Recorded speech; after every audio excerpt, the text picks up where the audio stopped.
Hello and welcome students. In this video, I'll explain you the fifth chapter of Flamingo, that is Indigo, written by Louis Fisher. First of all, I'll tell you something about the writer of the story. Louis Fischer का birth 1896 को Philadelphia में हुआ। उन्होंने as a volunteer British army में 1918 से लेकर 1920 तक सेवा की। फिशर ने अपना कैरियर एज अ जर्नलिस्ट शुरू किया और उन्होंने लिखा द न्यूयॉर्क टाइम्स के लिए, द सैटरडे रिव्यू के लिए, द यूरोपियन और एशियन पब्लिकेशंस के लिए, और वो एक फैकल्टी मेंबर भी थे प्रिंसटन यूनिवर्सिटी के। Now I'll give you brief intro of this chapter. In this story, Louis describes Gandhiji's struggle for the poor peasants of Champaran, who were the sharecroppers with the British planters. They led a miserable life and were forced to grow indigo according to an agreement. They suffered a great injustice due to the landlord system in Bihar. Gandhiji waged a war for about a year against their atrocities and brought justice to the poor peasants. इस कहानी में Louis ने describe किया है गांधी जी के द्वारा किया गया स्ट्रगल, जो गांधी जी ने संघर्ष किया चंपारण के गरीब किसानों के लिए, जो कि शेयर क्रॉपर्स थे ब्रिटिश प्लांटर्स के यहाँ, यानी कि जो ब्रिटिशर्स थे, बागानों के जो मालिक थे, उनके यहाँ जो गरीब किसान बटाई पर खेती करते थे, उनके साथ जो अन्याय हो रहा था उसके खिलाफ गांधी जी ने जो स्ट्रगल किया है उसके बारे में इस कहानी में बताया गया है।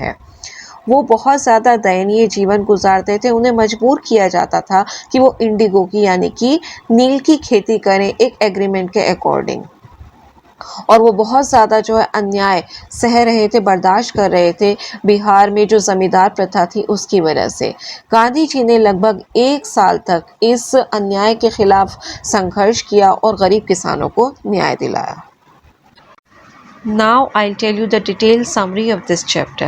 In December 1916, Gandhiji went to Lucknow to attend the annual convention of the Indian National Congress. There were 2,301 delegates and many visitors. A peasant from Champaran, Rajkumar Shukla, asked Gandhiji to visit his district. Shukla followed Gandhiji wherever he went. In 1917, Gandhiji and Shukla boarded a train for Patna. Shukla led Gandhiji to the house of a lawyer named Rajendra Prasad. They could not see him as he was out of town. दिसंबर 1916 में Gandhi ji Indian national Congress का वार्षिक अधिवेशन attend करने के लिए लखनऊ गए हुए थे। वहाँ पर लगभग 2301 प्रतिनिधि और काफ़ी सारे विजिटर्स मौजूद थे। चंपारण का एक किसान राजकुमार शुक्ला गांधी जी के पास आया और उसने गांधी जी से अपने डिस्ट्रिक्ट यानी कि अपने ज़िले में चलने के लिए कहा। शुक्ला ने गांधी जी का हर जगह जो है उनके पीछे पीछे रहा जहाँ भी वो जाते थे, और 1917 में गांधी जी और शुक्ला जो है वो पटना के लिए एक ट्रेन पर सवार हुए। शुक्ला गांधी जी को राजेंद्र प्रसाद, जो कि एक लॉयर थे उस वक्त, उनके घर लेकर गया, लेकिन उस वक्त उनकी मुलाकात राजेंद्र प्रसाद से नहीं हो पाई क्योंकि वो जो है उस वक्त टाउन से बाहर थे। Gandhiji decided to go first to Muzaffarpur to obtain complete information about the conditions in Champaran. He reached Muzaffarpur by train at midnight on 15th April 1917. Professor J.B. Kriplani received him at the station. Gandhiji stayed there for 2 days. The news of Gandhiji's arrival and the nature of his mission spread quickly through Muzaffarpur and to Champaran. Sharecroppers from Champaran began arriving there. Muzaffarpur lawyers briefed Gandhiji about the court cases. He chided the lawyers for collecting big fees from the sharecroppers. He thought that law courts were useless for the crushed and fear-stricken peasants. The real relief for them was to be free from fear. Gandhi ji ने decide किया कि वो पहले मुजफ्फरपुर जाएंगे और चंपारण के जो हालात हैं और ये जो पूरा मामला था उसके बारे में पूरी जानकारी इकट्ठा करेंगे। वो मुजफ्फरपुर 15 अप्रैल 1917 को आधी रात को पहुंचे। स्टेशन पर जेबी कृपलानी ने उनका स्वागत किया और गांधी जी वहां 2 दिन तक ठहरे। गांधी जी के आने का मामले में जो है वहां पर पहुंचे हैं, ये समाचार मुजफ्फरपुर और चंपारण में पूरी तेजी से फैल गया और चंपारण के जो बटाईदार थे, यानी कि बटाई पे खेती करने वाले जो किसान थे, वो वहाँ पर पहुँचने लगे। मुजफ्फरपुर के जो लॉयर्स थे, जो वकील थे, उन्होंने गांधी जी को इस केस के बारे में बताया। गांधी जी ने वकीलों को बहुत ज़्यादा जो हाई फीस थी वो वसूलने के लिए उन्हें धुतकार लगाई। गांधी जी ने सोचा कि लॉ कोर्ट से इन किसानों का ज़्यादा भला होने वाला नहीं है। इन्हें जो है राहत तभी मिलेगी जब इन्हें डर से आज़ाद किया जाए।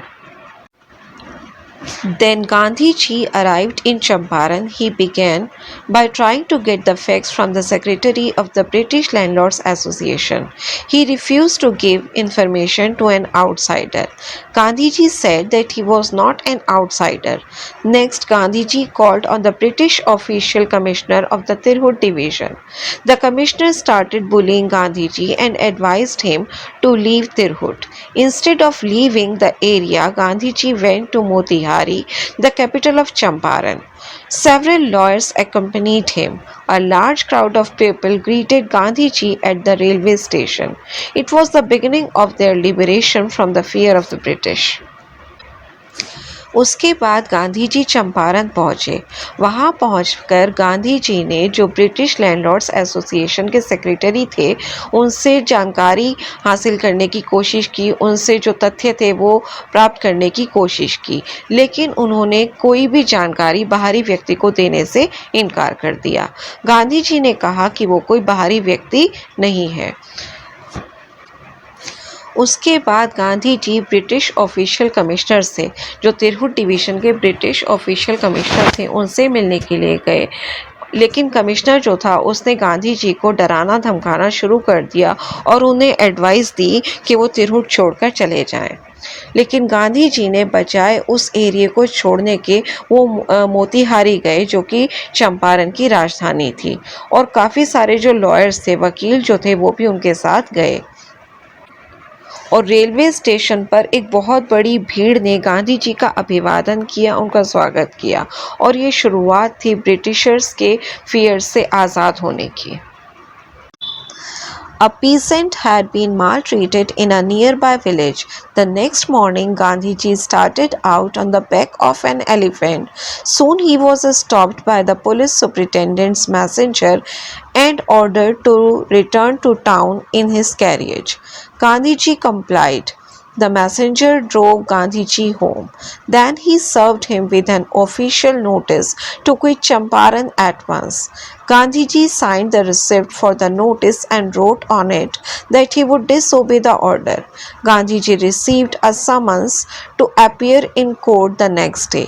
At night, Gandhiji telegraphed Rajendra Prasad, sent instructions to the ashram and wired a full report to the viceroy. पास के गांव में एक किसान के साथ दुर्व्यवहार हुआ था। अगले दिन गांधी जी एक हाथी की पीठ पर सवार होकर उससे मिलने के लिए चल दिए। शीघ्र ही उन्हें जो पुलिस सुपरिटेंडेंट का मैसेंजर था उसके द्वारा उन्हें रोका गया और उसी घोड़ा गाड़ी में घर लौटने का आदेश दिया गया। गांधी जी ने इस आज्ञा का पालन किया और जो मैसेंजर था वो गांधी जी को गाड़ी में घर लेकर आया। फिर उसने गांधी जी को तुरंत चंपारण छोड़कर जाने का नोटिस थमा दिया।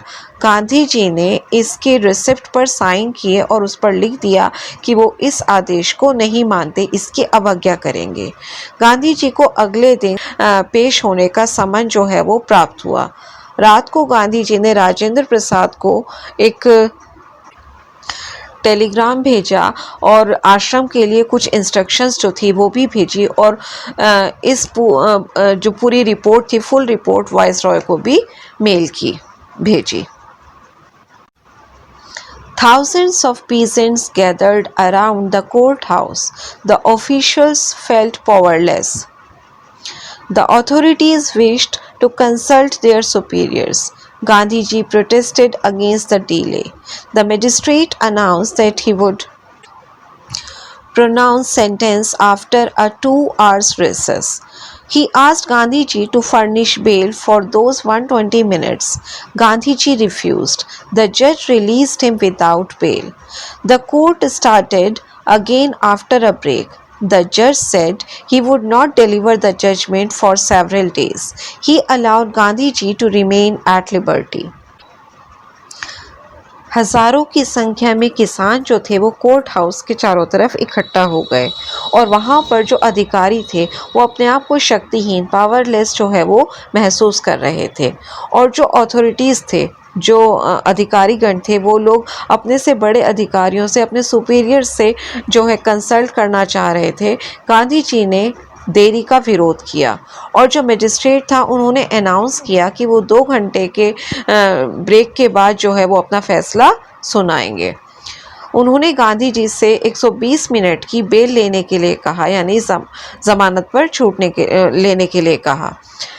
गांधी जी ने इनकार कर दिया। जज ने बिना बेल के ही उनको छोड़ दिया और उसके बाद ब्रेक के बाद दोबारा से जो है अदालत शुरू हुई, कोर्ट शुरू हुई और जज ने कहा कि वो अपना फ़ैसला जो है वो कई दिनों तक अपना फ़ैसला नहीं सुनाएंगे और उसने गांधी जी को आज़ाद रहने के लिए कहा। Gandhiji asked the prominent lawyers about the injustice to the sharecroppers. They consulted among themselves. Then they told Gandhiji that they were ready to follow him into jail. Gandhiji then divided the group into pairs and fixed the order in which each pair was to court arrest. After several days, Gandhiji was informed by the magistrate that the case had been dropped. For the first time in modern India, civil disobedience had triumphed. Gandhi ji ने जो prominent lawyers थे यानी कि जो प्रमुख वकील थे उनसे बटाई पर खेती करने वाले किसानों के साथ हो रहे अन्याय के बारे में पूछा। उन्होंने आपस में डिस्कस किया, विचार विमर्श किया और फिर उन्होंने गांधी जी को बताया कि वो उनका अनुसरण करके, उनको फॉलो करके जेल जाने को तैयार थे। तब गांधी जी ने इस पर जो है उन्हें अलग अलग पेयर्स में डिवाइड कर दिया और एक जो है क्रम निश्चित किया कि वो किस तरह से गिरफ्तारी देंगे और कई दिनों के बाद गांधी जी को जो है मजिस्ट्रेट के द्वारा ये सूचना दी गई, ये जानकारी दी गई कि ये मामला जो है वो बंद कर दिया गया है और इस तरह से मॉडर्न इंडिया में पहली बार जो है नागरिक अवज्ञा ने विजय प्राप्त की थी, यानी सिविल डिसओबीडियंस ने जीत हासिल की थी। Gandhiji and lawyers conducted an inquiry into the complaints of the peasants. About 10,000 peasants deposed. Documents were collected. Gandhiji was summoned by Sir Edward Gate, the Lieutenant Governor. He met the Lieutenant Governor 4 times. An official commission of inquiry was appointed. Gandhi और जो lawyers थे उन्होंने किसानों की शिकायतों की जांच करनी शुरू की। लगभग 10,000 किसान जो थे वो साक्षी बने। डॉक्यूमेंट्स जो है वो कलेक्ट किए गए, यानी कि जो एविडेंसेस वगैरह थे वो कलेक्ट किए गए और गांधी जी को सर एडवर्ड गेट जो कि लेफ्टिनेंट गवर्नर थे उनके द्वारा बुलवाया गया। गांधी जी उनसे 4 बार मिले, लेफ्टिनेंट गवर्नर से वो 4 बार मिले और एक ऑफिशियल कमीशन जो थी वो बनाई गई इंक्वायरी करने के लिए। Gandhiji remained in Champaran initially for 7 months and then came for several shorter visits. The official inquiry assembled evidence against the big planters. They agreed in principle to make refunds to the peasants. Gandhiji asked only 50%. The representatives of the planters offered to refund up to 25%. Gandhiji agreed. The deadlock was broken. शुरुआत में गांधी जी 7 महीने तक चंपारण में रहे और उसके बाद short intervals पर जो है वो वहाँ पर विज़िट करने आते रहे और जो ऑफिशियल इंक्वायरी थी उसके ज़रिए वहाँ जो बिग प्लांटर्स थे उनके अगेंस्ट एविडेंस इकट्ठे किए गए, सबूत इकट्ठे किए गए और जो बिग प्लांटर्स थे वो एग्री हो गए रिफंड करने के लिए, किसानों को उनका पैसा वापस करने के लिए। गांधी जी ने 50% की मांग की थी, लेकिन जो रिप्रेजेंटेटिव्स थे, जो प्रतिनिधि थे प्लांटर्स के, वो 25% वापस करने के लिए एग्री हो गए। गांधी जी इस बात से सहमत हो गए और एक तरह से जो डेडलॉक था, ये जो अवरोध था, वो टूट गया। Gandhiji explained that the amount of the refund was less important than the fact that the landlords had been forced to give some money and their prestige. The peasants now saw that he had rights and defenders. He learned courage. Events justified Gandhiji's position. Within a few years, the British planters abandoned their estates. These now went back to the peasants. Indigo sharecroppers disappeared. Gandhi ji ने यहाँ ये बात स्पष्ट की कि लौटाई जाने वाली राशि या लौटाया जाने वाला पैसा जो है वो कम महत्वपूर्ण था, जो कि ज़मींदारों को कुछ धन और कुछ अपनी प्रतिष्ठा देने के लिए विवश होना पड़ा था। अब किसान ने देखा कि उसके पास कुछ राइट्स थे, कुछ अधिकार थे और वो उनके रक्षक भी थे। उन्होंने जो है साहस करना सीखा और इन घटनाओं से गांधी जी की जो स्थिति थी उसको उचित ठहराया गया, उससे जस्टिफाइड ठहराया गया। कुछ ही सालों में जो ब्रिटिश लैंडलॉर्ड्स थे वो उन्होंने अपना जो जितने भी बागान थे उनको छोड़ दिया और अब ये किसानों के पास अब नील की बटाई की खेती जो थी वो पूरी तरह से समाप्त हो गई थी।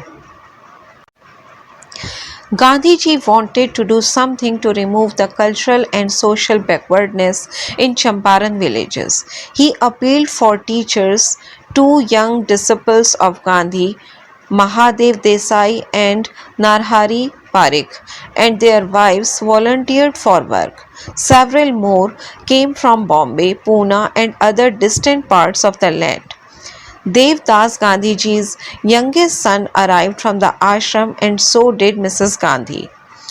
Primary schools were opened in 6 villages. Kasturba taught the ashram rules on personal cleanliness and community sanitation. Gandhi ji Champaran के जो गांव थे वहाँ की जो कल्चरल और सोशल बैकवर्डनेस थी उसको हटाने के लिए भी कुछ करना चाहते थे। उन्होंने जो टीचर्स थे उनसे रिक्वेस्ट किया। गांधी जी के जो 2 युवा शिष्य थे, महादेव देसाई और नरहरि पारिक, और उनकी जो वाइफ्स थी, उन्होंने जो वॉलंटियरली यानी कि स्वेच्छा से काम करने के लिए जो है अपने आप को पेश किया। और कई अन्य भी जो थे बॉम्बे से, पूना से और दूर दराज के इलाकों से जो है वो वहाँ आए। गांधी जी का सबसे छोटा जो बेटा था देवदास, वो आश्रम से आया और जो मिसेस गांधी थी वो भी आई। 6 गांवों में जो है प्राइमरी स्कूल्स खोले गए। कस्तूरबा गांधी ने जो है व्यक्तिगत स्वच्छता और जो सामुदायिक जो सफाई होती है उसके बारे में आश्रम के नियम सिखाए। Health conditions were miserable. Gandhiji got a doctor to volunteer his services for 6 months. 3 medicines were available: castor oil, quinine, and sulfur ointment. Gandhiji noticed the filthy state of women's clothes. One woman told Kasturba that she had only one sari. During his long stay in Champaran, Gandhiji kept a long distance watch on the ashram and sent regular instructions by mail. वहाँ की जो health conditions थी वो भी काफ़ी दयनीय थी, काफ़ी मिजरेबल थी। गांधी जी ने एक डॉक्टर को वहाँ पर 6 महीने तक स्वेच्छापूर्वक कार्य करने के लिए बुलाया और वहाँ पर सिर्फ 3 मेडिसिन अवेलेबल थी: कैस्टर ऑयल, क्विनाइन और सल्फर ऑइंटमेंट। गांधी जी ने वहाँ पर जो औरतों की जो ड्रेसिंग था यानी कि जो उनके कपड़ों की हालत थी उसकी तरफ भी ध्यान दिया। और उनमें वहाँ पर एक औरत ने कस्तूरबा गांधी को बताया कि उसके पास सिर्फ एक ही साड़ी है। और चंपारण में अपने लॉन्ग स्टे के दौरान गांधी जी ने लगातार आश्रम की गतिविधियों पर भी नज़र रखी और दूर से ही वो लगातार डाक के ज़रिए इंस्ट्रक्शंस आश्रम में भेजते रहे। The Champaran episode was a turning point in Gandhiji's life. It did not begin as an act of defiance. It grew out of an attempt to lessen the sufferings of the poor peasants. Gandhiji's politics was closely connected with the practical day-to-day problems of the millions. He tried to mold a new free Indian who could stand on his own feet and thus make India free. Champaran का जो प्रकरण था या जो चंपारण की जो ये घटना थी वो गांधी जी के जीवन में एक टर्निंग पॉइंट साबित हुआ और यह अवज्ञा के रूप में बल्कि शुरू नहीं हुआ था। ये जो गरीब किसान थे उनके कष्ट को कम करने का एक प्रयास के रूप में उत्पन्न हुआ था, शुरू हुआ था। गांधी जी की राजनीति करोड़ों लोगों के दैनिक समस्याओं से व्यवहारिक रूप से जुड़ी हुई थी, प्रैक्टिकली जुड़ी हुई थी। उन्होंने एक नए स्वतंत्र भारतीय को आकार देने की कोशिश की थी जो अपने पैरों पर खड़ा हो सके और इस तरह से भारत को स्वतंत्र करा सके। Gandhiji also taught his followers a lesson in self-reliance. Gandhiji's lawyer friends thought that it would be a good idea for Charles Freer Andrews, the English pacifist, to stay in Champaran and help them. Andrews was willing if Gandhiji agreed, but Gandhiji opposed it forcefully. He said, "The cause is just and you must rely upon yourselves to win the battle." Thus, self-reliance, Indian independence and help to sharecroppers were all bound together. Gandhi ji ने अपने followers को आत्मनिर्भरता का भी पाठ पढ़ाया। गांधी जी के जो वकील दोस्त थे उन्होंने सोचा कि ये अच्छा होगा कि जो पैसिफिस्ट यानी शांतिवादी चार्ल्स फ्रियर एंड्स चंपारण में ठहरे और उनकी मदद करे। यदि गांधी जी मान जाते तो एड्स भी इस बात के लिए एग्री थे, लेकिन गांधी जी ने इसका प्रचंड विरोध किया। उन्होंने कहा कि उनका मकसद न्यायोचित है, जस्टिफाइड है और युद्ध को जीतने के लिए तुम्हें अपने ऊपर विश्वास करना चाहिए, अपने ऊपर निर्भर रहना चाहिए। और इस तरह से आत्मनिर्भरता, भारतीय स्वतंत्रता तथा बटाई में खेती करने वाले सभी एक साथ बंधे हुए थे। Students, I have attached a PDF file of question answers of this chapter. Kindly note them down in your notebook. Thank you.